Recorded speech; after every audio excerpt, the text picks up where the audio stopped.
नमस्कार दोस्तों, आप सभी का एक बार फिर से हार्दिक स्वागत है। बात कर रहे हैं 29 जून के एडिटोरियल सेशन की, और आप सभी उसी ऊर्जा और उसी उत्साह के साथ कंप्लीट सेशन जरूर से देखिएगा और जो भी इंपॉर्टेंट पॉइंट्स है उसको नोट करते चलिए। A river cuts through a rock not because of its power but it's persistence. नदी अगर चट्टानों को काट पाती है तो उसका कारण ये नहीं है कि नदी के पानी में बहाव बहुत तेज है, नदी में ताकत बहुत तेज है, बल्कि कारण ये है कि वो सतत प्रयास करती है, लगातार उसका पानी बहता है, और लगातार कोई चीज़ अगर आप करते हो तो निश्चित रूप से आपको सफलता मिलती है। इसीलिए आपको ये सेशन लगातार मिलता है मंडे टू सैटरडे हर शाम 5 बजे। इसीलिए मैं आपसे कहता हूँ कि रेगुलर आप देखा करें सेशन, कंप्लीट देखा करें। जिन बच्चों ने कंप्लीट देखना शुरू किया है उनके इंग्लिश में इम्प्रूवमेंट आना शुरू भी हो गया है। तो चलिए करेंगे स्टार्ट आज का सेशन। तो सबसे पहले तो बता दूं मैं कि आशीष क्लासेस ऐप को आप डाउनलोड कर लें प्ले स्टोर से या फिर डिस्क्रिप्शन में दिए गए लिंक से। इस ऐप पर आपको बहुत सारे पेड कोर्सेज अवेलेबल हैं, जहां पर क्लोज टेस्ट और पैराजंबल का कोर्स है उन बच्चों के लिए जिनको कॉम्प्रीहेंशन में प्रॉब्लम्स आती हैं, उनके लिए बड़ा ही इंपॉर्टेंट कोर्स है, आप बाई कर सकते हैं। वेंसडे को मीन्स डे आफ्टर टुमारो एक नया बैच स्टार्ट करेंगे द हिंदू एडिटोरियल का, वो आप बाई कर सकते हैं। और बहुत सारे कोर्सेज उपलब्ध हैं, ग्रामर बूस्टर उपलब्ध हैं, प्रीवियस ईयर पेपर्स यहाँ अवेलेबल हैं। बात करेंगे आज के सेशन ब्रीफ रिप्रीव की। ब्रीफ रिप्रीव क्या चीज़ है? ब्रीफ रिप्रीव, तो ये सबसे पहले तो मैं इस हेडलाइन का मीनिंग बता दूं। ब्रीफ का मतलब होता है संक्षिप्त, रिप्रीव का मतलब आप कह सकते हो राहत। रिप्रीव का मतलब राहत कह सकते हो, रिप्रीव का थोड़ी सी मोहलत कह सकते हो। तो संक्षिप्त रूप से या थोड़े समय के लिए और राहत दी गई है, थोड़े समय के लिए और मोहलत दी गई है। किसको? पाकिस्तान को। और किसने मोहलत दी है? तो देखिए FATF एक फाइनेंशियल एक्शन टास्क फोर्स है जो मनी लॉन्ड्रिंग पर लगाम कसता है। इसने पाकिस्तान को लगातार मनी लॉन्ड्रिंग या फिर कहें कि ये एक प्रकार का वॉच डॉग है, एक निगरानी एजेंसी है, निगरानी रखने का काम करती है। और इसने पाकिस्तान को ग्रे लिस्ट में रखा हुआ है और पाकिस्तान से कहा है कि अगर हमारी मांगे आप नहीं मानते हो, 27 पॉइंट्स इसने काउंट करवाए थे कि आप 27 पॉइंट को अगर पूरा नहीं करते हो हम आपको ब्लैक लिस्ट में डाल देंगे। ब्लैक लिस्ट में जाने का मतलब ये हुआ कि फिर पाकिस्तान को जो आर्थिक मदद मिलती है और देशों से विश्व के, वो मदद मिलनी बंद हो जाएगी, है ना, और अलग थलग हो जाएगा पाकिस्तान। तो इस प्रकार की बात है, थोड़ी सी मोहलत और दी गई है। कारण बताया गया है कि पेंडेमिक चल रहा है, पेंडेमिक से जूझना है देश को, इस कारण थोड़ी मोहलत और है, थोड़ी सी रिप्रीव और है। तो रिप्रीव यहाँ पे नाउन है, ब्रीफ यहाँ पे एडजेक्टिव है। तो ब्रीफ रिप्रीव का थोड़ी सी राहत, थोड़ा सा मोहलत। तो बात करेंगे इस सेशन की, आप ज़रूर से सेशन को शेयर कर दीजिएगा। चलिए करते हैं स्टार्ट। तो इस स्लाइड में आपको जो मिलेगा वो देखिए, ग्रांट एक वर्ड है, इसका मीनिंग आपको नीचे दिया हुआ है। ग्रांट से मतलब है बेस्टो ऑन, इम्पार्ट टू या कन्फर ऑन। इन सभी का मतलब है प्रदान करना, ठीक है, देना, प्रदान करना, इसको बोलते हैं ग्रांट। और फाइनेंशियल एक्शन टास्क फोर्स, इसको संक्षेप में बोलते हैं FATF, ये सब्जेक्ट है, ठीक है। इसकी वर्ब यहाँ पे ये वाली वर्ब दे रखी है आपको। तो क्या कहना चाह रहा है? According to reports in Pakistan and India, तो भारत और पाकिस्तान में जो रिपोर्ट्स हैं उसके अनुसार, according to reports, according to के साथ मैंने बताया था अकॉर्डिंग टू मी नहीं होता। एक बच्चे का कमेंट आया हुआ था कि सर अकॉर्डिंग टू मी क्यों नहीं होता, उसका एक्सप्लेनेशन दे दीजिए। तो देखिए, अकॉर्डिंग टू मी का मतलब है कि आप ऑथोराइज्ड हैं, आपकी राय बहुत ही मतलब मायने रखती है। जबकि हम जनरली अगर यूज़ करते हैं तो हम आप केवल इतना बताने के लिए यूज़ करते हैं कि मेरा पॉइंट ऑफ व्यू ये है, वो वहाँ पे आप ऑथराइज्ड नहीं होते हैं, इसलिए अकॉर्डिंग टू मी को अलाउ नहीं किया जाता, याद रखिएगा इस चीज़ को। तो कह रहा है according to reports in Pakistan and India, तो भारत और पाकिस्तान में जो रिपोर्ट्स हैं उनके अनुसार the financial action task force, और उसी को कोमा लगा के बताया गया है कि ये क्या है, ये ग्लोबल वॉचडॉग ग्रुप है। ग्लोबल वॉचडॉग ग्रुप का मतलब क्या है? ये वैश्विक एक निगरानी का समूह है, एक ऐसा समूह है जो विश्व स्तर पर सभी देशों पर क्या रखता है? पैनी नज़र रखता है, निगरानी रखता है। इसने क्या डिसाइड किया? तो ये सब्जेक्ट था, इसकी वर्ब ये हैज़ डिसाइडेड है। तो इसने तय किया है टू ग्रांट पाकिस्तान, की पाकिस्तान को प्रदान किया जाए another countries on it's watch list, और जो बाकी के देश हैं, पाकिस्तान भी है और देश भी हैं, किसमें हैं? On it's watch list. यहाँ समझने की बात यह है कि लिस्ट में जब आपका नाम आएगा तो इन द लिस्ट नहीं होता, ऑन द लिस्ट होता है। ये बात समझिएगा, प्रेपोजिशन के हिसाब से बेहद इंपॉर्टेंट पॉइंट है। कहीं आप कंफ्यूज हो गए, आप ट्रांसलेशन के बेसिस पर अगर आपने इन कर दिया तो आप गलत करके आओगे। तो कह रहा है कि पाकिस्तान एंड अदर कंट्रीज, तो पाकिस्तान और जो और देश हैं किसमें? इसकी वॉच लिस्ट में। इसने लिस्ट जारी कर रखी है, ब्लैक लिस्ट, ग्रे लिस्ट, तो उस लिस्ट में जो और देश हैं उनको प्रदान किया है। क्या प्रदान किया है? अ 3 मंथ एक्सटेंशन, 3 महीने की राहत दी है, 3 महीने की मोहलत दी है ऑन फुलफिलिंग कमिटमेंट्स, और किस बात को लेकर फुलफिलिंग कमिटमेंट्स, मतलब प्रतिबद्धताएं जो इनकी हैं, जो ये एक कह सकते हो कि ये मजबूर हैं कि इनको ये शर्तें पूरी करनी ही हैं, तो उन कमिटमेंट्स को पूरा करने के लिए, चूंकि प्रेपोजिशन था इसलिए आईएनजी का प्रयोग है, इन व्यू ऑफ द पेंडेमिक, और किस कारण से, इसको देखते हुए, इन व्यू ऑफ का मतलब इस चीज को देखते हुए, तो वैश्विक जो महामारी है, जो कोविड-19 है, इसको देखते हुए मोहलत दी गई है। तो यहां तक समझ में आ गया होगा आपको। एक ही चीज आपको वर्ड की बात करें तो ग्रांट याद रखना है, ग्रामर की बात करें तो ऑन दे रखा है, ये याद रखना है कि लिस्ट के लिए ऑन लगता है। 3 मंथ एक्सटेंशन में 3 मंथ्स क्यों नहीं किया, या पूछ सकते हैं। तो इसका कारण ये है कि देखो यहां पे संख्या है और इसके लगातार बाद 2 नाउन है, ये भी नाउन है और ये भी नाउन है, तो संख्या के लगातार 2 नाउन दे रखे हैं उसके बाद में, है ना, कंसेक्यूटिवली 2 नाउन्स आर देयर, तो नंबर के बाद जो नाउन आती है उसका हम प्लूरल नहीं बनाते हैं, तो यहां पे मंथ्स नहीं होगा। अगर एक ही होता, एक्सटेंशन नहीं होता, तो फिर हम इसको मंथ्स कर सकते थे, ठीक है ना। तो ये एक सामूहिक वर्ड बनता है, 3 महीने की मोहलत, तो यहां पे 3 मंथ एक्सटेंशन होगा, 3 मंथ्स नहीं होगा। इन व्यू ऑफ का मतलब देखते हुए है, तो वैश्विक महामारी को देखते हुए FATF जो कि ग्लोबल एक वॉचडॉग ग्रुप है, इसने क्या किया है, पाकिस्तान और देशों जो हैं उनको मोहलत दी है, जो इसकी लिस्ट में है, 3 महीने की मोहलत दी है। और ये किसके अनुसार है, तो भारत और पाकिस्तान में कुछ रिपोर्ट्स हैं उसके अकॉर्डिंग ये बात बताई गई है, राइट। इसके बाद हम बात करें नेक्स्ट की, तो Pakistan was placed on the grey list, Pakistan subject है, इसकी वर्ब ये है, तो पाकिस्तान को प्लेस किया गया। एक बात याद रखिएगा कि अगर देश का नाम ना होकर टीम का नाम होता, मान लीजिए क्रिकेट टीम की बात हम कर लें कि यहाँ पाकिस्तान होता और फिर आगे मान लीजिए कि पाकिस्तान को हरा दिया गया इस टीम के द्वारा, तो ऐसी कंडीशन में फिर वर्ब लगता। जब टीम के रूप में देश का नाम आता है तो हम हमेशा प्लूरल वर्ब का प्रयोग करते हैं, जब देश के नाम की आप बात करते हो तो सिंगुलर वर्ब का प्रयोग होता है, ये याद रखना है। तो Pakistan was placed, passive voice हो गया कि नहीं, क्योंकि बी के साथ थर्ड फॉर्म है, तो पाकिस्तान को रखा गया ऑन द ग्रे लिस्ट। मैंने कहा था कि लिस्ट के लिए क्या लगाओगे, ऑन, तो ग्रे लिस्ट में रखा गया। या फिर कह रहा है कि इंक्रीज्ड मॉनिटरिंग, या फिर इंक्रीज मॉनिटरिंग। ग्रे लिस्ट का मतलब ही यह है कि और ज्यादा पैनी नजर रखी जाएगी। आप समझिए, फुटबॉल अगर मैचेस आप देखते हैं तो वहां पे येलो कार्ड मिलता है, वहां रेड कार्ड मिलता है। रेड कार्ड का मतलब तो है कि उस खिलाड़ी को मतलब बाहर का रास्ता दिखाना ही है और बाहर जाना ही पड़ेगा, लेकिन येलो कार्ड का मतलब एक वार्निंग सिग्नल होता है कि अगर अब की बार गलती आपने की है ऐसी, तो आपको फिर पनिश किया जाएगा। तो वही चीज़ है यहाँ पे, इन ग्रे लिस्ट का मतलब ये है कि एक वार्निंग सिग्नल है पाकिस्तान को कि पाकिस्तान को अब जाके थोड़ा सचेत होना पड़ेगा। आप जो ये काम कर रहे हो जो हमारे लिस्ट के अनुसार नहीं होने चाहिए, अगर आप कर लेते हो ठीक तो ठीक है, अदरवाइज आपको यहाँ पे हटा के ब्लैक लिस्ट में डाल देंगे, जो पूर्ण प्रतिबंध हो जाएगा, ब्लैंकेट बैन लग जाएगा। तो पाकिस्तान को प्लेस किया गया ग्रे लिस्ट में, या फिर कहें कि इंक्रीज्ड मॉनिटरिंग। अब इसको अगर पार्ट ऑफ स्पीच में मैं डिवाइड करूं तो ये नाउन हो गया और इंक्रीज्ड यहाँ पे एडजेक्टिव हो गया। तो इंक्रीज्ड मॉनिटरिंग का मतलब वो निगरानी वो मतलब मॉनिटरिंग जो काफी बढ़ी हुई है, ठीक है। तो इंक्रीज मॉनिटरिंग में इसको रखा गया। इंक्रीज मॉनिटरिंग किसको कहा है, ग्रे लिस्ट को ही। एक प्रकार से बहुत ज्यादा पैनी निगाह बना रखी है FATF ने पाकिस्तान पर। कब रखा था, जून 2018 में। तो ये जून 2018 की बात है, मंथ का नेम है इस कारण से इनका प्रयोग है। अगर डेट होती है एग्जैक्ट तो यहाँ पे ऑन लगाते हैं। एंड गिवन टाइम, अब ये गिवन क्यों है थर्ड फॉर्म सीधी, क्योंकि देखिए आप यहाँ पे हेल्पिंग वर्ब लग चुकी है वॉज, और ये हेल्पिंग वर्ब की वजह से आप देखेंगे कि एंड से पहले वॉज के साथ थर्ड फॉर्म आ चुकी है, तो यहां भी वॉज ही आना था, तो रिपीट करने की जरूरत नहीं है, इसलिए हमने क्या किया, सीधा थर्ड फॉर्म का यूज किया। आप यहां पे फिर से लगाओगे वॉज गिवन तो जरूरत नहीं पड़ेगी आपको, है ना। तो ये सुपरफ्लुअस सा लगेगा, या फिर कहें कि जरूरत नहीं है, इस कारण से हमने सीधा गिवन का प्रयोग किया, लेकिन जुड़ा हुआ वॉज से ही है। और कह रहा है कि पाकिस्तान को टाइम दिया गया अंटिल अक्टूबर 2019, कब तक का, अक्टूबर 2019 तक का, अक्टूबर 2019 तक का, ठीक है। तो मतलब जुलाई, अगस्त एंड सितंबर 3 मंथ्स दे दिए, इसको जून चल रहा है अभी। इन ऑर्डर टू का मतलब हो गया इस उद्देश्य से। ये एक फिक्स्ड फ्रेज है, इसमें पहले इन लगेगा ही लगेगा, टू लगेगा ही लगेगा, और फिक्स्ड फ्रेजेस होती हैं वहां पे कोई कारण नहीं होता है कि भाई क्यों लग रहा है ना। याद रखिएगा इस बात को, फिक्स्ड फ्रेज में आपको ऐसे ही पढ़ना होता है। इसका मतलब याद रखें केवल आप कि इस उद्देश्य से ये टाइम क्यों दिया गया है। ये दिया गया है कि to complete a 27 point action plan on countering terror, finance and anti money laundering.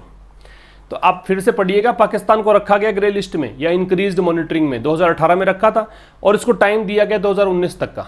अब इसको क्यों रखा गया है इसके अंदर, उसके लिए दे रखा है कि इसके लिए रखा गया है कि कंप्लीट करें। क्या कंप्लीट करना है, 27 बिंदु हैं, कुछ कार्य इसको दिए गए हैं पाकिस्तान को FATF के द्वारा, उन 27 बिंदुओं पर काम करना है। और 27 बिंदु किस पर है, ऑन काउंटरिंग टेरर फाइनेंस। मतलब जो ये आतंकवादियों को वित्त पोषित करता है, आतंकवादियों को पैसा पहुंचाता है पाकिस्तान, उसको रोके। काउंटर का मतलब एक प्रकार से कि जैसे आपने अटैक किया और आप पर सामने से अटैक हुआ, तो ये काउंटर अटैक है। काउंटर अटैक का मतलब एक प्रकार से, काउंटर का मतलब आप वहां पे उस चीज को रोकते हो। तो टेरर फाइनेंसिंग को रोकने के लिए एन एंटी मनी लॉन्ड्रिंग, और मनी लॉन्ड्रिंग का मतलब अवैध तरीके से पैसा भेजने को बोलते हैं money laundering. Anti money laundering का मतलब क्या हो गया? एंटी मनी लॉन्ड्रिंग का मतलब कि भाई इसको रोकने की बात है। फिर से तो आप यूँ समझ लीजिए इसको कि एक तो मनी लॉन्ड्रिंग जो मतलब अवैध तरीके से पैसा भेजने की बात है, उसको रोकने की बात की गई है कि भैया आप ये काम करो। 27 पॉइंट में गिनवाए हैं ये। एक है कि टेरर फाइनेंस को रोकने की काम करो, तो इसलिए इसको ग्रे लिस्ट में रखा गया है। कब रखा था? जून 2018 में, और इसको टाइम दिया गया 3 महीने का। कब तक का टाइम दे दिया? 2019 तक का। अंटिल जो है वो समय के लिए आता, याद रखना है आपको, है ना। यहाँ पे टिल भी रख सकते थे आप, अंटिल भी ठीक है, क्योंकि जब तक कि ये समय ना आए तब तक तो ये इसमें रहेगा ही रहेगा, या फिर कहें कि तब तक इसकी मोहलत रहेगी। इस कारण से अंटिल का प्रयोग है। तो बाई का प्रयोग भी हो सकता है, समय से पहले बाई का प्रयोग करते हैं तो भी टाइम बताता है, ठीक है। और मतलब तक का अर्थ देगा। टिल का अर्थ भी हो सकता है और अंटिल भी हो सकता है, लेकिन कई बार क्या होता है कि टिल की जगह अंटिल नहीं आ सकता, क्योंकि अंटिल नेगेटिव वर्ड होता है। यहाँ तो खैर मान लीजिए, मैंने पढ़ा दिया आपको इसको कि भाई 2019 तक का समय जब तक नहीं आता है तब तक तो मोहलत है इसके पास, तो ये नहीं के अर्थ में भी परफेक्ट बैठता है। आगे देखिए, फेलिंग डेट। अगर कह रहा है कि अगर इसमें फेल हो गया पाकिस्तान, अगर इसमें असफलता हाथ लगती है, अगर इसको पूरा नहीं करता, 27 पॉइंट दे रखे हैं, it would be put, it यहाँ पाकिस्तान के लिए है, वुड बी पुट पैसिव हो गया, तो इसको रखा जाएगा। इट पाकिस्तान को रखा जाएगा किस में? ब्लैक लिस्ट में, of high risk jurisdiction. Jurisdiction का मतलब न्याय क्षेत्र होता है, न्याय क्षेत्र। अच्छा जी, इसका एक ध्यान रखिएगा आप, जुरिस्डिक्शन का न्याय क्षेत्र है तो इसका मतलब क्या हो गया? हाई रिस्क जुरिस्डिक्शन का मतलब उच्च रिस्क वाले, बहुत ज्यादा रिस्क वाले न्याय क्षेत्र में रखा जाएगा। इसका मतलब इस पर बड़ी कड़ी कोर्ट कार्रवाई की जाएगी, ये मतलब हुआ। तो अगर इसमें फेल होता है, फेलिंग दैट, इसमें फेल होने पर, ये मतलब हुआ इसको रखा जाएगा, पाकिस्तान को रखा जाएगा। फिर से लिस्ट की बात है तो ऑन का प्रयोग है। कहाँ रखा जाएगा? हाई रिस्क जुरिस्डिक्शन, मतलब कड़ी कोर्ट कार्रवाई की जाएगी। फेसिंग सीवियर फाइनेंशियल और सैंक्शंस, ऐसा फेस करते हुए इसको रखा तो जाएगा, लेकिन साथ में इस पर प्रतिबंध भी लगाए जाएंगे। सीवियर का मतलब गंभीर या बहुत ज्यादा, फाइनेंशियल वित्तीय, सैंक्शंस का प्रतिबंध, ठीक है। गंभीर वित्तीय प्रतिबंध लगाए जाएंगे, बहुत ज्यादा कड़े वित्तीय प्रतिबंध लगाए जाएंगे, ये कहना चाहता है। अब आ जाइए, सैंक्शंस का मतलब क्या है? सैंक्शंस का मतलब है एम्बार्गो, सैंक्शंस का मतलब है बैन, सैंक्शंस का प्रोहिबिशन, सैंक्शन का मतलब रेस्ट्रिक्शन, प्रतिबंध को बोलते हैं, ठीक है। तो ये बैन भी लगाया जाएगा, फाइनेंशियल सैंक्शंस लगाए जाएंगे। शायद आपने ये वर्ड सुना हो, ईरान पर जो प्रतिबंध लगा रखे हैं, अमेरिका ने लगा रखे हैं, तो वो सैंक्शंस हैं, प्रतिबंध हैं। तो इस स्लाइड में हमने क्या सीखा? इन ऑर्डर टू एक फ्रेज है, इसका मतलब होता है के उद्देश्य से, ठीक है। एक हमने सीखा कि भाई लिस्ट है, उसके लिए ऑन लगता है, वो इसमें रिपीट किया गया, रिवीजन हो गया आपका इसके अंदर। सैंक्शन का मतलब क्या है वो सीख लिया। बाकी पैसिव का स्ट्रक्चर है, ये जान लिया हमने कि पैसिव का स्ट्रक्चर कैसे पहचानते हैं, बी के साथ में थर्ड फॉर्म करके। एक ये जान लिया कि अगर सेम वर्ब की रिक्वायरमेंट दे रखी हो आगे, तो उस वर्ब को ड्रॉप कर सकते हो आप, है ना, उस हेल्पिंग वर्ब को ड्रॉप करके भी आगे कंटिन्यू कर सकते हो। ये सब चीज़ें आपको इसमें देखनी थी। अब हम बात करेंगे नेक्स्ट की। दिस मीन्स, दिस सब्जेक्ट है, मीन्स इसकी वर्ब है, सिंगुलर सब्जेक्ट सिंगुलर वर्ब। इसका मतलब ये हुआ, this means that in effect, की इन इफेक्ट का मतलब वास्तविकता में या वस्तुतः, है ना, वस्तुतः, इन रियलिटी। तो ये कह रहा है कि इसका मतलब ये हुआ कि वास्तविकता में Pakistan will have had, Pakistan subject हो गया, विल हैव इसकी हेल्पिंग वर्ब हो गई, और ये हैड जो है ये मैन वर्ब हो गई। तो हैव के साथ में वर्ब की थर्ड फॉर्म ही लगती है, इस कारण से हैड है। तो पाकिस्तान यहाँ पे क्या होगा? At least 1 extra year, Pakistan के पास होगा कम से कम एक अतिरिक्त साल, एक और साल इसको मिल गया है। टू मीट इट्स डेडलाइंस का मतलब हो गया अपने डेडलाइंस को पूरा करने के लिए। डेडलाइंस का मतलब एक निश्चित डेट दे दी, जैसे मैं कहूं कि आपका भाई आपको ये असाइनमेंट पूरा करना है 3 डेज के अंदर, 3 डेज की डेडलाइन है, आप वहां तक पूरा नहीं करते हो, इसका मतलब कि आप अपनी डेडलाइंस को मीट नहीं कर पाए, पूरा नहीं कर पाए, है ना। अगर पूरा कर देते हो तो मतलब मीट कर पाए। तो मीट का मतलब यहां पे है फुलफिल करना, पूरा करना। तो क्या बोलना चाह रहे हैं? इसका मतलब यह हुआ कि वास्तविकता में पाकिस्तान के पास एटलीस्ट कम से कम 1 एक्स्ट्रा ईयर, एक अतिरिक्त साल होगा, किसके लिए? अपनी डेडलाइंस को पूरा करने के लिए। डेस्पाइट द फैक्ट, डेस्पाइट के बारे में बताइए आपको कि डेस्पाइट बराबर इन स्पाइट ऑफ होता है, डेस्पाइट बराबर इन स्पाइट ऑफ, ये होता है, आप ध्यान रखेंगे। के बावजूद डेस्पाइट में ऑफ नहीं लगता है, इन स्पाइट में ऑफ लगता है। तो डेस्पाइट द फैक्ट, इस फैक्ट के बावजूद that it has only completed about 14 point so far, कि इसने मतलब पाकिस्तान ने है जिसको देखकर है ओनली कंप्लीटेड कि इसने कंप्लीट किए हैं अबाउट 14 पॉइंट्स सो फार, केवल 14 पॉइंट्स ही कंप्लीट किए हैं अब तक, ये ध्यान रखिए। सो फार दे रखा है तो सो फार एक ऐसा एडवर्बियल है जिसके होने पर आप प्रेजेंट परफेक्ट लगा सकते हैं, तो ये हैज प्लस वर्ब की थर्ड फॉर्म है, वो इसको देखते हुए है। समझ में आ गया? तो सो फार जब लगेगा तो हैज हैव प्लस वर्ब की थर्ड फॉर्म आप लगा सकते हैं। तो इसके अंदर ये सब्जेक्ट था, इसकी वर्ब मीन्स है, पाकिस्तान सब्जेक्ट है, will have helping verb, had man verb, it subject है तो हैज आपका इसका वर्ब आ गई। तो इसका मतलब ये हुआ कि वास्तविकता में पाकिस्तान के पास कम से कम एक और अतिरिक्त साल होगा अपनी डेडलाइंस को पूरा करने के लिए, इस फैक्ट के बावजूद कि इसके पास इसने केवल क्या किया है 14 पॉइंट्स को ही 27 में से 14 को ही कंप्लीट किया, 13 पॉइंट्स बाकी बचे हुए हैं इसके। इसके बाद देखिए the reminder is still a tall order, reminder का मतलब बाकी बचे, 27 में से 14 गए 13 बच गए, तो 13 जो बचे हुए हैं इज इसको देखकर है रिमाइंडर को, ये अभी भी, स्टिल का मतलब अभी भी, कोई भी स्थिति का जारी रहना बताना हो कि अब भी ऐसा ही है तो उसके लिए स्टिल लगाते हैं। टॉल ऑर्डर का मतलब है बड़ा काम है, मुश्किल काम है, ठीक है, तो ये बहुत ही एक मुश्किल काम है, तो जो बचा हुआ काम है वो अभी भी एक बहुत बड़ा मुश्किल काम है, डिफिकल्ट जॉब है। एंड इंक्लूड्स इसीलिए है क्योंकि सब्जेक्ट इसका चेंज नहीं हुआ, यही सब्जेक्ट है। तो एक तो ये मुश्किल काम है और ये शामिल करता है, जो रिमाइंडर है ये शामिल करता है इंप्रूविंग मैकेनिज्म्स, क्या कि अब पाकिस्तान को कुछ चीजें करनी पड़ेंगी, क्या एक तो शामिल करता है इंप्रूविंग मैकेनिज्म, मैकेनिज्म का मतलब होता है सिस्टम, कि सिस्टम सुधारना है, सिस्टम किसका, to curb terror financing. Curb का मतलब क्या है, कर्ब का मतलब है restrain, hold back, repress, check और रेन इन, नियंत्रण लगाना, नियंत्रित करना, रोकना, बुरी चीजों पर रोक लगाने को क्या बोलते हैं, कर्ब। तो एक तो ये है कि भाई रिमाइंडर जो है बहुत ही मुश्किल काम है, देखो बहुत सिंपल सा आज का आर्टिकल है ना, थोड़ा ध्यान से समझेंगे तो आपको पूरा समझ में आएगा। तो रिमाइंडर जो है बड़ा मुश्किल काम है और ये शामिल करता है, इसमें शामिल क्या क्या चीजें हैं वो बता रखी है।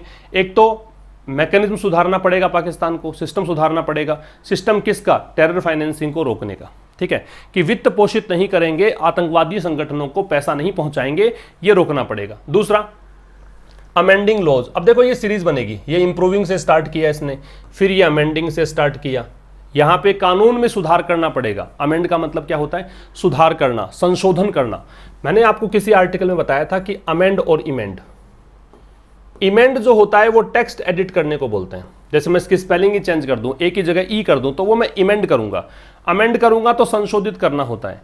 और यहाँ पे दूसरी बात क्या है, क्या जरूरी है कि कानून सुधारने पड़ेंगे, कानून में संशोधन करना पड़ेगा टू कर्ब हवाला ट्रांजैक्शन, हवाला समझते ही हो आप, इलीगल तरीके से पैसा भेजने का तरीका होता है, तो ये इन नियमों में संशोधन करना पड़ेगा, किसके लिए, हवाला ट्रांजैक्शंस को रोकने के लिए। ट्रांजैक्शंस का मतलब लेन देन है, एक्सचेंज है ना, तो हवाला ट्रांजैक्शंस को रोकने के लिए नियमों में संशोधन करना पड़ेगा। एंड प्लेसिंग सैंक्शंस, और प्रतिबंध लगाना पड़ेगा against cash couriers. Cash courier का मतलब एक प्रकार से आप कह सकते हो कि जो एक प्रकार से कह सकते हो कि बिचौलिया काम करेगा, जो पैसा लेकर जाता है उसके लिए कैश कुरियर है, ठीक है। आपसे पैसा लिया, आप विदेश में काम कर रहे हो, आपने फैमिली को पैसा पहुंचा रहे हो, अब उस पर टैक्स भी ना लगे, वो किसी की निगरानी में ना आए, तो किसी व्यक्ति को पैसा देकर भेजते हो और वो पैसा आपके घर तक पहुंचाता है, तो वो जो एजेंट है जो आपको पैसा लेगा, आपसे कमीशन लेगा, कमीशन बेसिस काम करेगा, तो एक मिडल मैन है, एक प्रकार से कह सकते हो, तो ये मिडल मैन के लिए कैश कुरियर का प्रयोग है। And placing sanctions against cash couriers, और साथ में प्रतिबंध लगाना इसमें शामिल है, किसके खिलाफ, कैश कुरियर्स के खिलाफ। कैश कुरियर कौन से, तो हो रिलेटिव प्रोनाउन है, इसको देखकर है। अब ये कुरियर्स को देखकर ही फैसिलिटेट है, फैसिलिटेट का मतलब क्या होता है, फैसिलिटेट इसका मतलब होता है टू मेक समथिंग ईजियर, किसी भी चीज को आसान कर देना, टू मेक समथिंग ईजियर, किसी चीज को आसान कर देने को बोलते हैं फैसिलिटेट। तो वो कुरियर्स, वो मतलब कह सकते हो मिडल मैन, जो कि फैसिलिटेट करते हैं टेरर ग्रुप्स को, जो आतंकवादी संगठनों को कह सकते हो कि बहुत ही आसान करते हैं उनकी राह, ठीक है ना, उनके लिए मददगार होते हैं। कंप्लीटिंग द प्रोसिक्यूशन, अगला पॉइंट है कंप्लीटिंग द प्रोसिक्यूशन। प्रोसिक्यूशन का मतलब होता है अभियोग, चार्ज लगाना, अभियोग लगाना, एक्यूजेशन है ना, या केस लगा देना। एक प्रोसिक्यूशन का मामला कंप्लीट करना पड़ेगा पाकिस्तान को, किस पर प्रोसिक्यूशन लगाना, ग्रुप्स पर। ग्रुप्स कौन से, बैंड बाय द UNSC, वो ग्रुप्स जो कि यूनाइटेड नेशन सिक्योरिटी काउंसिल है ना, ये सुरक्षा परिषद के द्वारा जिनको बैन किया गया है, वो ग्रुप्स। एंड कन्वर्टिंग मदरसाज, और एक काम ये है कि मदरसा को कन्वर्ट करना है। रन बाय देम, जो उनके द्वारा चलाए जाते हैं, किनके द्वारा, ग्रुप्स के द्वारा, इनटू फॉर्मल स्कूल्स, किस में चेंज करना है, फॉर्मल स्कूल्स में, औपचारिक विद्यालयों में। तो काफ़ी सारे काम है। तो रिमाइंडर जो है बाकी बचा काम है 13 पॉइंट्स, अभी बड़ा काम है, पेचीदा काम है। इसमें शामिल है एक तो टेरर फाइनेंसिंग को रोकने के लिए सिस्टम को इम्प्रूव करना, दूसरा कानून में संशोधन करना, संशोधन किसके लिए करना है, हवाला ट्रांजैक्शंस को रोकने के लिए, तीसरा, ये तीसरा काम है कि प्रतिबंध लगाओ किस पर, कैश कुरियर्स जो मिडलमैन है उन पर, जो कि टेरर ग्रुप्स को फैसिलिटेट करते हैं, उनकी राह आसान करते हैं। नेक्स्ट काम है कंप्लीट करो, क्या ग्रुप्स पर प्रतिबंध लगाओ, वो ग्रुप्स जो कि सुरक्षा परिषद के द्वारा बैन किए गए हैं। अगला काम क्या है, मदरसा को कन्वर्ट करो, किस में कन्वर्ट कर दो, फॉर्मल स्कूल्स में। तो ये काम भी पाकिस्तान को करने हैं। यहाँ पे इंपॉर्टेंट बात थी कर्ब, कर्ब के मतलब हमने नोट कर लिए हैं, ये जो सिनोनिम्स होते हैं। अमेंड का याद रखिएगा, अमेंड याद जब आए तो आपको इमेंड भी याद आए। इमेंड का मतलब होता है एडिट करना टेक्स्ट को, और अमेंड का संशोधन करना होता है। फैसिलिटेट का मतलब क्या है ये भी याद रखिएगा, ये भी इंपॉर्टेंट है। नेक्स्ट की बात करते हैं, ईच आइटम डिमांड्स, ये सब्जेक्ट है, ये वर्ब है। हर एक आइटम है वो डिमांड करता है मोर। हर एक आइटम कौन सा, जो जो हमने डिस्कस किया है, जितने मैंने ये एनसर्कल किए हुए हैं ना, कि इंप्रूविंग है, अमेंडिंग है, प्लेसिंग है, कंप्लीटिंग है, कन्वर्टिंग है, ये सारी चीज़ें जो हैं, इसमें से ये हर चीज़ जो है डिमांड करती है मोर अकाउंटेबिलिटी, की अधिक जवाबदेही सुनिश्चित होनी चाहिए पाकिस्तान के द्वारा। पाकिस्तान यहाँ पे जिम्मेदारी ले, किस पर, किसको लेकर जिम्मेदारी ले, टेरर ग्रुप्स को लेकर। ठीक है, तो टेरर ग्रुप्स पर पाकिस्तान का रुख कैसा है, उसके लिए पाकिस्तान जवाबदेही निभाए as well as a shift, और इसमें जरूरत है बदलाव की। शिफ्ट का मतलब चेंज, इसमें जरूरत है बदलाव की। With in its ruling establishment, किस में बदलाव चाहिए, रूलिंग एस्टेब्लिशमेंट। जब भी याद रखो रूलिंग एस्टेब्लिशमेंट नाम आए, इसका मतलब सरकार है उस देश की। जैसे भारत का रूलिंग एस्टेब्लिशमेंट तो मोदी सरकार, पाकिस्तान का तो इमरान सरकार। तो ये रूलिंग एस्टेब्लिशमेंट है, रूलिंग का सत्तारूढ़, सत्ताधारी, एस्टेब्लिशमेंट का मतलब सिस्टम, तो सरकारी हो गया। तो विद इन का मतलब उसके भीतर भीतर। तो एक बदलाव की जरूरत है सरकार में, on the benefits of allowing such groups to exist at all. किस चीज बदलाव, कि जो आप लाभ पहुंचाते हो, जो बेनिफिट्स पहुंचाते हो, किस चीज का benefit, allowing such groups to exist at all, कि आप ऐसे ग्रुप्स को अलाउ करते हो एग्जिस्ट करने के लिए, अस्तित्व में लाने के लिए, आप इनको हटाने की बात नहीं करते, है ना। तो ये जो चीज है इसमें बदलाव की जरूरत है। अब ऑफ लग गया तो आईएनजी लग गया प्रिपरेशन के साथ। सच के बाद में आपको याद रखना है हमेशा कि सच के बाद में या तो नाउन लगेगी प्लूरल, ठीक है, और या फिर सच के बाद में अगर नाउन लग गई सिंगुलर, सिंगुलर काउंटेबल नाउन अगर है तो फिर आपको इससे पहले ए या एन लगाना पड़ेगा। अनकाउंटेबल है तो खैर बात ही नहीं है, फिर तो ए और एन की। ये जो चीज़ है एक अपवाद के रूप में आती है। हम जनरली जब आर्टिकल पढ़ते हैं ना, तो आर्टिकल में ये होता है कि नाउन से पहले आर्टिकल लगाओ, एडजेक्टिव के पहले आर्टिकल लगाओ, एडवर्ब के पहले लगाओ। सच वैसे एडवर्ब की भूमिका में होता है ना, या कई बार एडजेक्टिव की भूमिका में होता है, डिटरमिनर की भूमिका में होता है। लेकिन सच एक ऐसा डिटरमिनर या एडवर्ब या एडजेक्टिव है जिसके बाद में आपको आर्टिकल लगाना है। तो देखिए सच के बाद ही लगेगा। हालांकि ये ग्रुप्स आ गया, अगर ग्रुप्स की जगह ग्रुप होता तो यहाँ पे हम लगाते अ ग्रुप। समझ में आ गई बात, तो ये ध्यान रखिएगा।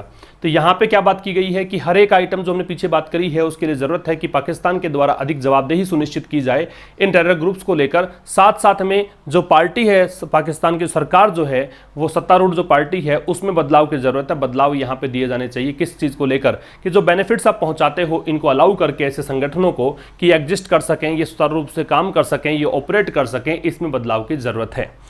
इसके बाद देखिए, despite this being Pakistan third stint. Stint का मतलब क्या है, स्टिंट का मतलब स्पेल है, स्ट्रेच है, पीरियड है, ठीक है। स्टिंट का मतलब है एक दौर, एक समय अवधि, इसको बोलते हैं। तो कह रहा है कि डेस्पाइट, डेस्पाइट हमने अभी पढ़ा है कि डेस्पाइट के बराबर होता है इन स्पाइट ऑफ, मतलब के बावजूद।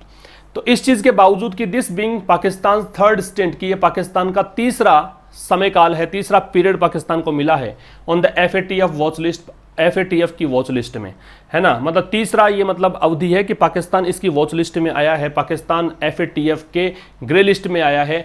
कौन से ओकेजन्स, प्रायर का मतलब पहले वाले, अर्लियर जो ओकेजन्स, प्रायर यहां पे मैं कह सकता हूं कि अर्लियर हो सकता है इसका, कि पहले वाले जो अवसर थे जब पाकिस्तान इसकी वॉच लिस्ट में था, पाकिस्तान इसकी ग्रे लिस्ट में था, वो अवसर थे 2008 में, फिर 2012 में, फिर 2015 में। ये 3 बार पहले भी रह चुका पाकिस्तान। तो ये पाकिस्तान इस चीज के बावजूद, ये ध्यान रखना कि बावजूद दे रहा है, इसका मतलब यहां पे कुछ ना कुछ बात करेगा आगे नहीं, और ये विरोधाभासी बात होगी, ये कॉन्ट्राडिक्टरी स्टेटमेंट होगा। तो इस फैक्ट के बावजूद कि पाकिस्तान का ये तीसरा पीरियड है, तीसरा स्पेल है कि पाकिस्तान इसकी वॉच लिस्ट में है, उससे पहले 2008, 2012, 2015 में रह चुका है।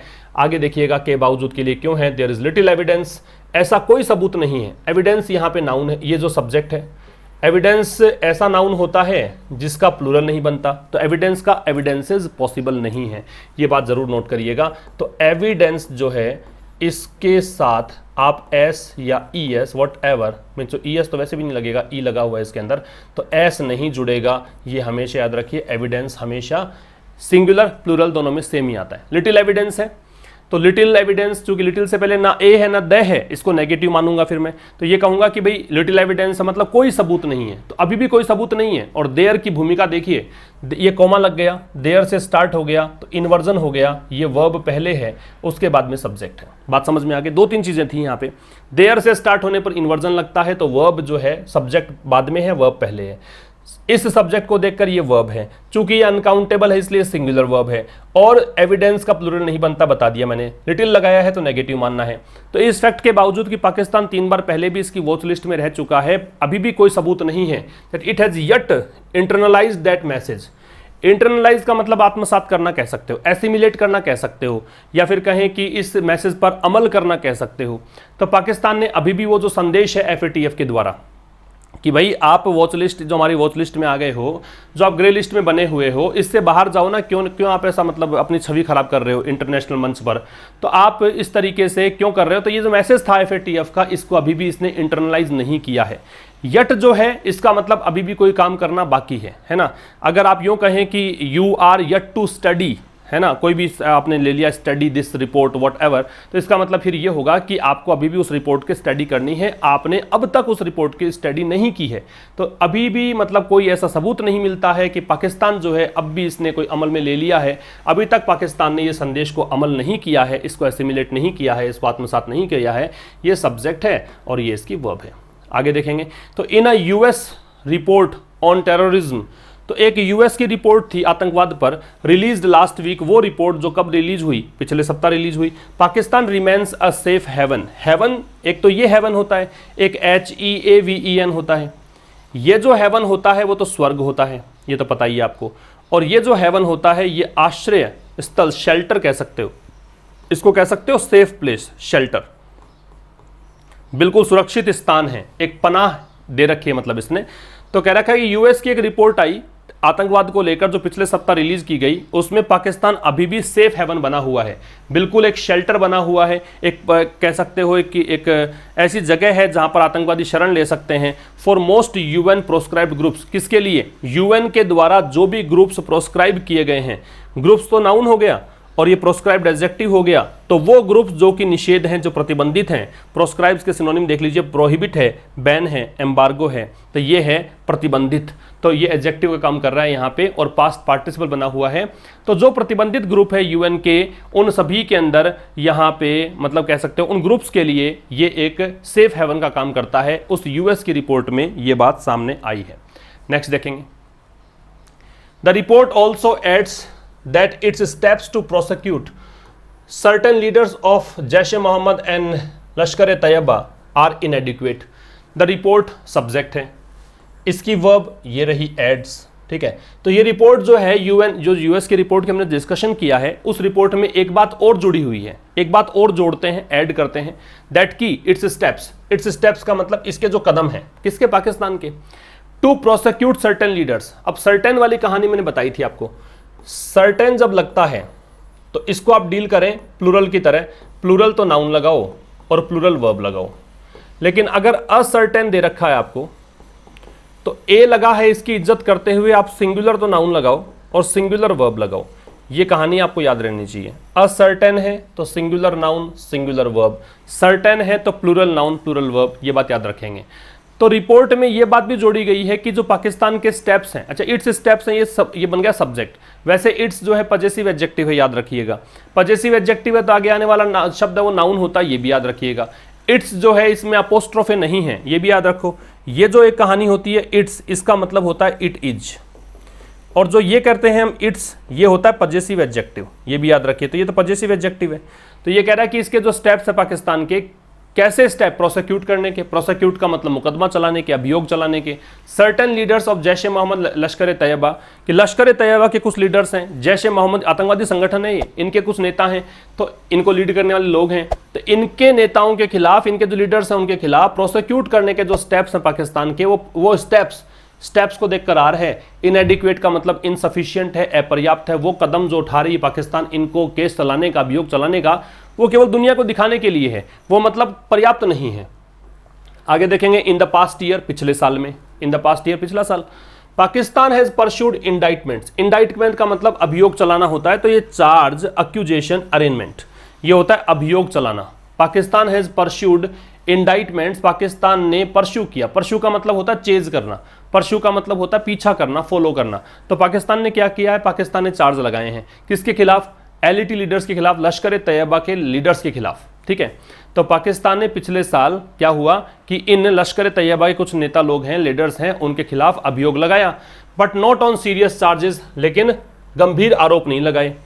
And even 26/11 mastermind Hafiz Saeed, ये भारत पे हमला हुआ 26/11 वाला, तो इसका जो मास्टरमाइंड था हाफिज सईद, इवन का मतलब भी हो गया, हैज ओनली बीन कन्विक्टेड, तो इसको कन्विक्ट किया गया for being part of A band terrorist. किसके लिए कन्विक्ट किया गया कि ये बीइंग पार्ट मतलब ये हिस्सा रहा है, हिस्सा था, of A band terrorist outfit. Outfit का मतलब है संगठन, आउटफिट का मतलब है ग्रुप या ऑर्गेनाइजेशन।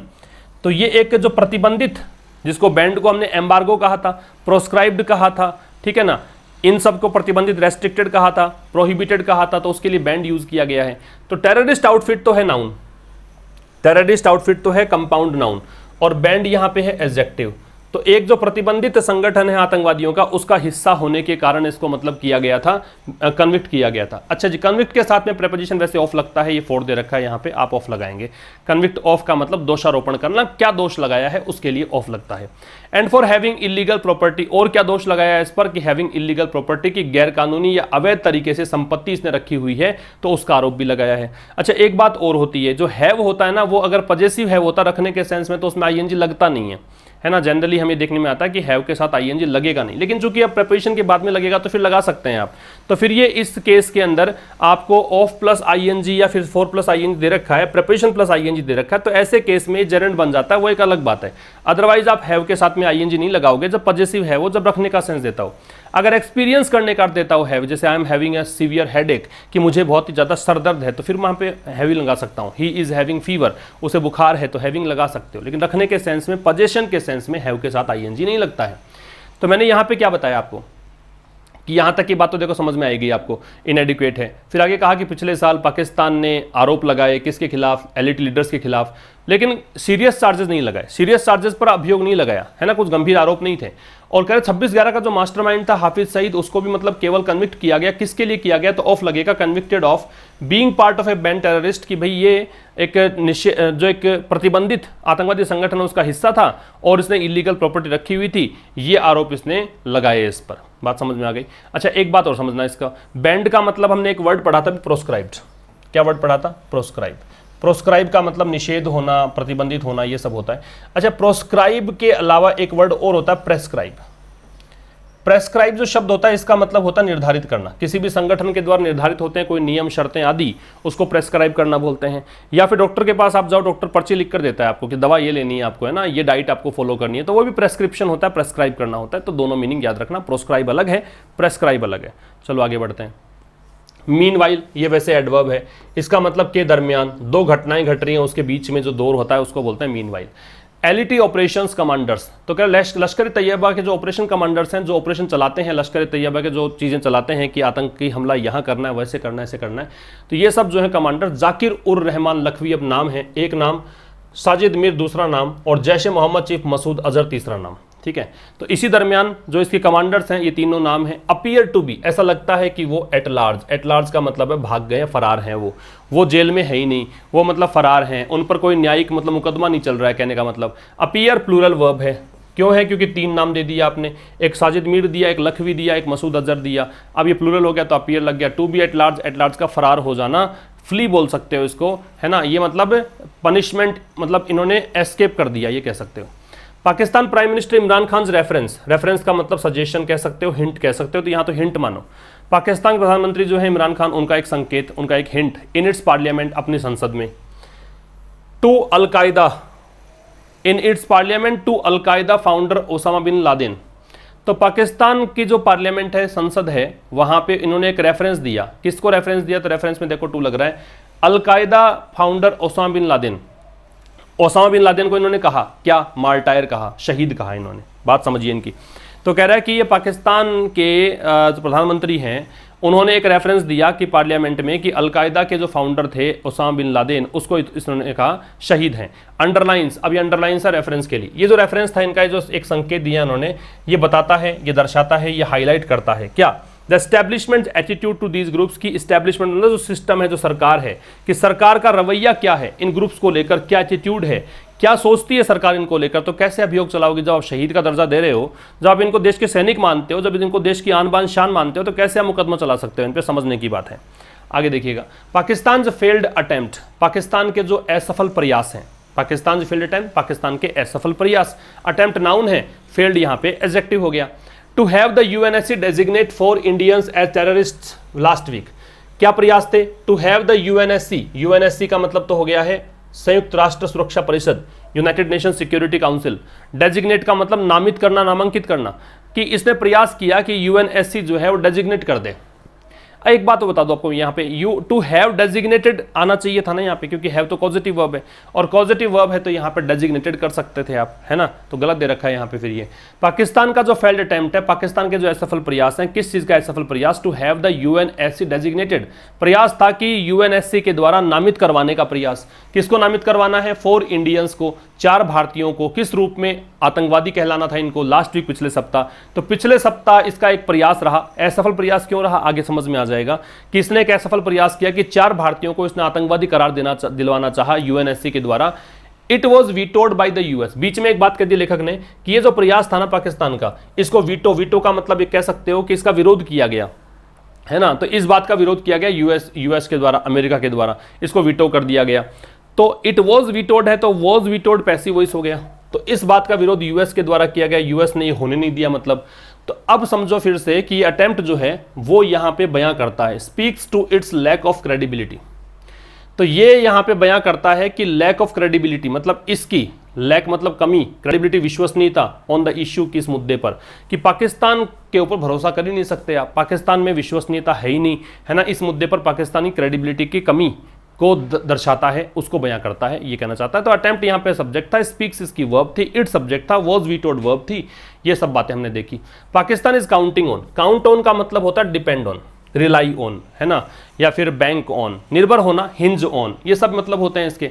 मैं लिख देता हूं, हिंज ऑन या रिलाई ऑन या डिपेंड ऑन, ठीक है, या बैंक ऑन, अपॉन भी होता है, बैंक ऑन अपॉन। तो ये सब क्या निर्भर होने के मीनिंग देते हैं। तो ये सिनोनिम्स हैं इसके काउंट ऑन के। तो Pakistan is counting on its role, Pakistan अपने रोल पर आश्रित है, पाकिस्तान अपने रोल पर निर्भर है। रोल क्या है? इन फैसिलिटेटिंग अफगानिस्तान पीस डील, कि पाकिस्तान अफगानिस्तान की पीस डील में फैसिलिटेट कर रहा है। फैसिलिटेट का मतलब क्या होता है? अधिक आसान कर देना। भी तालिबान अफगानिस्तान पर अटैक करता है। अब विश्व के देश जैसे कि अमेरिका की बात मान लो कि अमेरिका ने बहुत ज़्यादा इंटरफेयर भी किया था, सैनिक भी वहाँ तैनात किए थे ताकि तालिबान से अफगानिस्तान को बचाया जा सके, ठीक है। अब पाकिस्तान क्या कर रहा है? पाकिस्तान अपने इस रोल पर निर्भर है। रोल क्या है पाकिस्तान का? कि वो फैसिलिटेट कर रहा है अफगानिस्तान की पीस डील को, अफगानिस्तान के जो शांति वाले डील है ना तालिबान के साथ, इसको फैसिलिटेट कर रहा है। कैसे कर रहा है? कि वो पाकिस्तान तालिबान लीडर से उसको पुश कर रहा है, ऐसा करके, बाई प्रिपरेशन है तो आईएनजी लग गया, पुश का मतलब धक्का देना आगे की तरफ, एनकरेज करना। तो तालिबानी जो नेता हैं उनको पुश करके टू पार्टिसिपेट, कि वो भागीदारी दें, वो पार्टिसिपेट करें, इन ऑर्डर टू, फिर ये फ्रेज आ गई, इसका मतलब इस उद्देश्य से, मिटिगेट का मतलब होता है कम करना, इट्स ट्रबल्स, ट्रबल्स का मतलब मुसीबतें, एट द FATF में जो मुसीबतें हैं इसको कम करने के लिए। तो कह रहा है कि पाकिस्तान अपने रोल पर निर्भर है। पाकिस्तान कर क्या रहा है? अफगानिस्तान पीस डील को फैसिलिटेट करने का प्रयास कर रहा है, अधिक आसान करने का प्रयास कर रहा है। और कैसे कर रहा है ये आसानी? ये कर रहा है तालिबान लीडर्स को पुश करके कि वो पार्टिसिपेट करें। तालिबान लीडर्स जो हैं भागीदारी निभाएं। किस लिए? ताकि पाकिस्तान की मुसीबतें कम हो सकें FATF में, and with support from countries keen to conclude the Afghan deal. और कह रहा है विद सपोर्ट फ्रॉम कंट्रीज, और देशों के सपोर्ट के साथ, कीन टू कंक्लूड, वो देश जो कि उत्सुक हैं, बहुत ज़्यादा ईगर हैं। कीन का मतलब है ईगर, वो देश जो कि बहुत ज़्यादा उत्सुक हैं किसके लिए? To conclude the Afghan deal, कि वो चाहते हैं कि अफगान डील हो जाए। कंक्लूड का मतलब कोई चीज़ का अंत होना, किसी चीज़ का निष्कर्ष निकलना, या फिर यहाँ पे कोई चीज़ को कंप्लीट करना। तो यहाँ पे वो देश जो कि उत्सुक हैं कि अफगानिस्तान डील हो जाए, उनका सपोर्ट करके, उनका सपोर्ट के साथ, मे इवन एंश्योर, ये जो चीज़ है ये भी सुनिश्चित करती है। इंश्योर का मतलब सुनिश्चित करना। A few more extensions for its government, कि कुछ और मतलब ढिलाई यहाँ पे दी जा रही है फॉर इट्स गवर्नमेंट का मतलब इसकी सरकार को। फिर से बता देता हूँ, देखो पाकिस्तान जो है, पाकिस्तान निर्भर है अपने रोल पर। रोल है अफगानिस्तान पीस डील करवाना। कैसे करवाना? तालिबान लीडर्स को पुश करके। कहाँ पुश करके? किस तरफ ले जाकर कि वो पार्टिसिपेट करें। और किस लिए पार्टिसिपेट करें? ताकि इसकी समस्याएं जो है FATF में वो कम हो सकें। और वो सपोर्ट प्राप्त कर रहा है उन देशों के साथ जो मतलब उत्सुक हैं अफगानिस्तान डील करवाने के लिए, अफगान डील करवाने के लिए। तो ये जो चीज़ है ना कि सपोर्ट ले रहा है दूसरे देशों से, तालिबान से भी सपोर्ट ले रहा है ना, तालिबान को मतलब लीडर्स को पुश कर रहा है। तो ये जो चीज़ है ये हो सकता है कि सुनिश्चित करें कि कुछ और ढिलाई मिल जाए, इसको कुछ और मतलब मोहलत मिल जाए। किसके लिए? फॉर इट्स गवर्नमेंट, इसकी सरकार के लिए, पाकिस्तान की सरकार के लिए, कि और मोहलत मिल जाए। FATF वाले कहते हैं कि ठीक है 2-3 प्रयास तो तुमने किए ही हैं, कुछ और मोहलत ले लो और इम्प्रूव कर लो। आगे देखिएगा, इवेंचुअली मतलब फाइनली, अंततः। इवेंचुअली का मतलब फाइनली।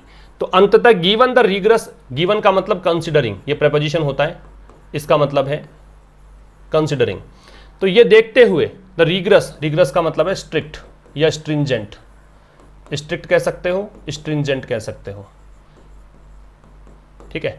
तो कह रहा है इवेंचुअली फाइनली, अंततः जो रिगरस एक्शन प्लान है, जो FATF का बहुत ही कठोर एक्शन प्लान है, उसको देखते हुए, एंड द कंबाइंड प्रेशर, और जो संयुक्त दबाव है, of countries in the group, तो इस ग्रुप में जो कंट्रीज हैं उनका जो मतलब संयुक्त दबाव है, ठीक है, पाकिस्तान वुड डू वेल। तो अच्छा क्या होगा कि पाकिस्तान क्या करे? पाकिस्तान सब्जेक्ट है, अब ये वुड डू जो है वर्ब है। अच्छा ये होगा कि क्या करे? रियलाइज, कि वो पहचाने, समझे, that only clear and consistent actions, कि बिल्कुल साफ सुथरे काम करोगे, और कंसिस्टेंट एक्शंस का मतलब लगातार प्रयास करोगे। जैसे कि नदी काम करती है, चट्टान को काट देती है, लगातार प्रयास करोगे, कंसिस्टेंट प्रयास करोगे। वुड फ्री इट, तो वही इसे फ्री करवाएगा, फ्री के साथ में फ्रॉम लगता है, वही इसे मुक्त करेगा। The commitments at the FATF, की जो प्रतिबद्धताएं इसकी है, जो इसका एक बाध्यता है कि ये पूरा करना ही है, तो वो प्रतिबद्धताओं से मुक्त करेगा अगर ये क्लियर काम करे। क्लियर का मतलब क्या है?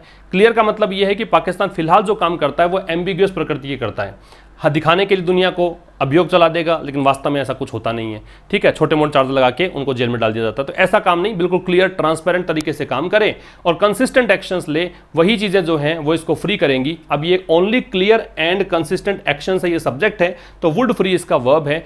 इट यहाँ पे पाकिस्तान के लिए है, फ्रॉम फ्री के साथ प्रेपोजिशन लगता है, तो वो इसे मुक्त करेगा किससे? कमिटमेंट से, जो प्रतिबद्धताएं इसकी बनती है FATF में, उससे। इन एनी केस, किसी भी केस में, giving a free rein to terror groups, rein का मतलब एक प्रकार से ढिलाई, फ्री रेन का मतलब ढिलाई बरतना। तो किसी भी केस में ढिलाई बरतने की अगर बात करोगे आप, अगर आप मुक्त छोड़ दोगे टेरर ग्रुप्स को, तो गिविंग यहाँ पे सब्जेक्ट है, ये जेरेंट का काम करेगा, क्योंकि जब ING फॉर्म सब्जेक्ट का काम करती है तो वो जेरेंट की भूमिका में ही हो सकती है। तो इनको मतलब फ्री हैंड छोड़ देना, इनको फ्री रेन दे देना, मतलब काम छोड़ देना अपने हाथ से। तो can not be in its own interest, वो इसके खुद के हित में भी नहीं है। इंटरेस्ट का मतलब हित, कैन नॉट बी नहीं हो सकता, इन मतलब में, इट्स मतलब पाकिस्तान के लिए पॉजिटिव एडजेक्टिव है, ओन का मतलब स्वयं के, इंटरेस्ट का मतलब हित, तो इसके स्वयं के हित में भी ये चीज़ नहीं हो सकती है। क्लियर है ये बात? तो हमने डिस्कस कर लिया है आज का एडिटोरियल। अब हम देखते हैं रिविजन। नर्व सेंटर है, वो गतिविधियों का केंद्र होता है, जो चीज़ें बहुत सारी चलती हैं उनका केंद्र बिंदु को बोलते हैं। तो इसका जो जोड़ने का पॉइंट है, आप जुड़ेंगे इससे फोकल पॉइंट से।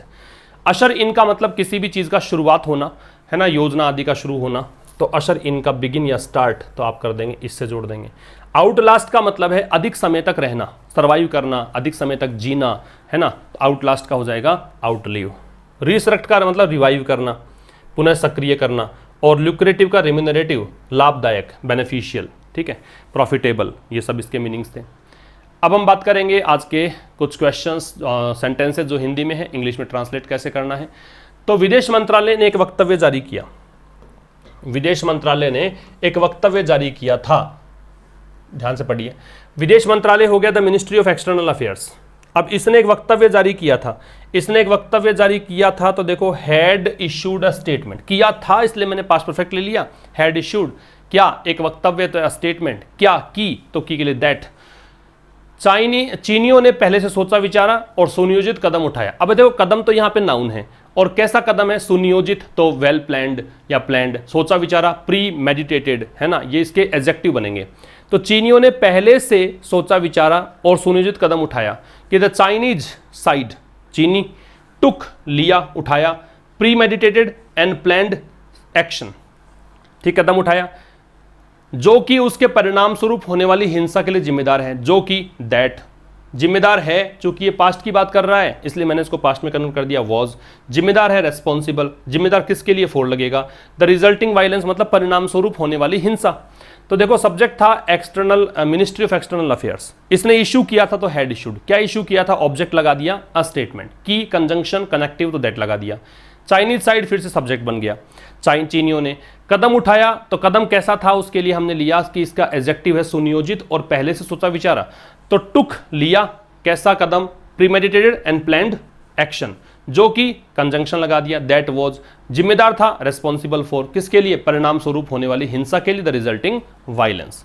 अगला देखिएगा, केंद्रीय गृह मंत्री अमित शाह ने रविवार को कहा, किसने कहा, केंद्रीय गृह मंत्री ने, केंद्रीय तो देखो यूनियन, होम मिनिस्टर, गृह मंत्री, अमित शाह नाम है इनका, कब कहा, रविवार को, तो ऑन संडे, कहा तो सेड, यहां तक की बात तो समझ में आएगी आपको।